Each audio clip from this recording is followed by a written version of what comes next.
महावीर स्वामी का भूखा रहना चाहिए, उपवास करना चाहिए, व्रत करना चाहिए। और उसके बाद सैकड़ों पूर्णिमासी की कथा और एकादशी की कथाएं और एकादश कथाएं और सती माता की कथाएं लिखी गई कि उसने 21 दिन का निर्जल व्रत किया और निर्जल व्रत करने से भगवती जगदम्बा एकदम प्रकट हो गई का मांग, और उसने मांगना शुरू कर दिया। उसने 11 दिन का निर्जल व्रत कर दिया और उसका इफेक्ट ये हुआ।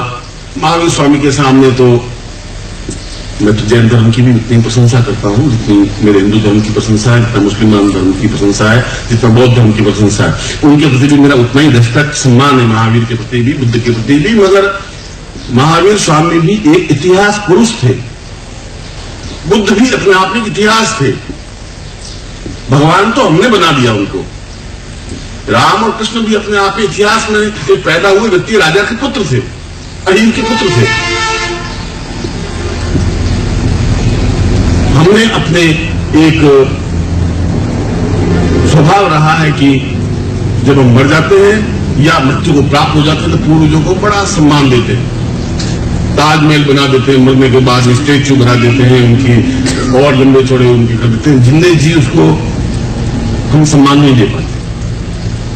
उनके जीवन की पद्धति, उनके जीवन की शैली एक अलग रही होगी। महावीर स्वामी के सामने कुछ ऐसी स्थितियां रही होंगी कि 48 दिन तक भूखे रहे और सुजाता के हाथ से खीर लेकर के अन्न को ग्रहण किया या प्राणों को स्वीकार किया। मगर इसका मतलब ये नहीं है कि अब आप 48 दिन भूखे रहने से ही परमहंस की प्राप्ति हो जाएगी, केवल्य की प्राप्ति हो जाएगी। ये लकीर पीटने से इस देह को तोड़ने की जो क्रिया हमारे जीवन में बनी, उस देह की तोड़ने की क्रिया से हमारी साधना असफल हो गई। साधना में ताकत नहीं रही, शरीर में ताकत नहीं रही। तो शरीर में ताकत नहीं होगी तो साधना बन नहीं सकती। अगर अपने आपने औरतों को देखा होगा तो कभी 2 दिन का व्रत करती है, कभी 5 दिन का व्रत करती है, कभी 8 दिन का व्रत करती है, कभी 3 दिन एकादशी कर लेती है, कभी निर्जला दिन पानी नहीं पीती है, कभी 5 दिन गुजरात में 11 दिन तक दूध पी जिंदा रहती है, कभी क्या करती है।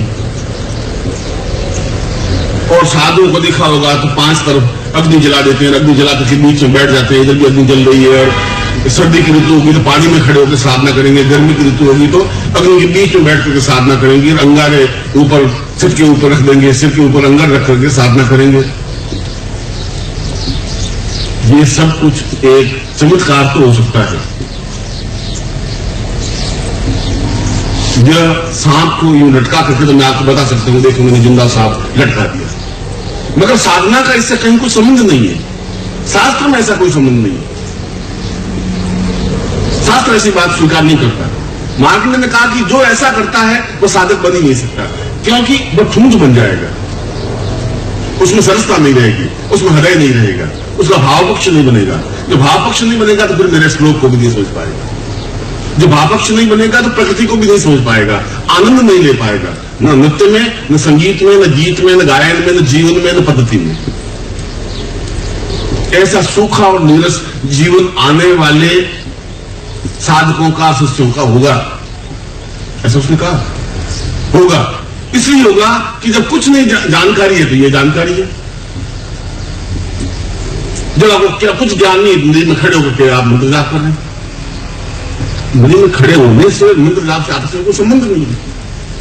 चट्टान पर बैठ करके एक 24 घंटे खड़े रह करके उसमें कोई साधना का तुक नहीं है।